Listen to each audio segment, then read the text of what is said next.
एकदम चली ब्यास तू खाली तोहर छेद छेद कर देतानी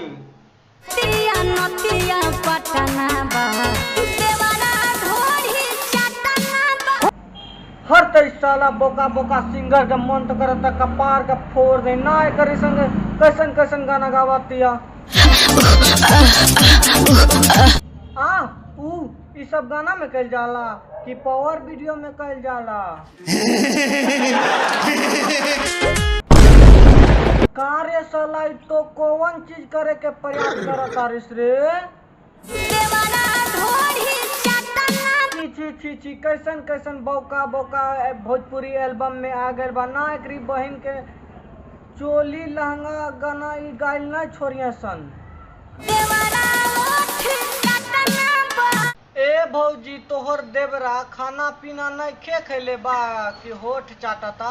ए भौजी अगर तू देवरा से परेशान बारो न धोरी पे जहर लगा ला चाट के से सरवो मर जाइए सन अब जो है ना अश्लीलता के बारे में बोलता हूँ इस बोका सिंगर से जाके पूछोगे ना भाई साहब ऐसा गाना क्यों गाते हो तो खुद ही देख लो क्या कहता है। और ये है कि मजाक है और छोटा देवर मजाक किया है।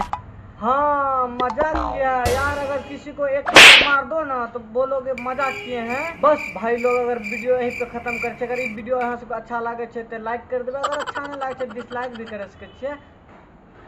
लेकिन चैनल पर पहली बार आए छे तो सब्सक्राइब कर देवे। नेक्स्ट वीडियो में तब तक के लिए बाय।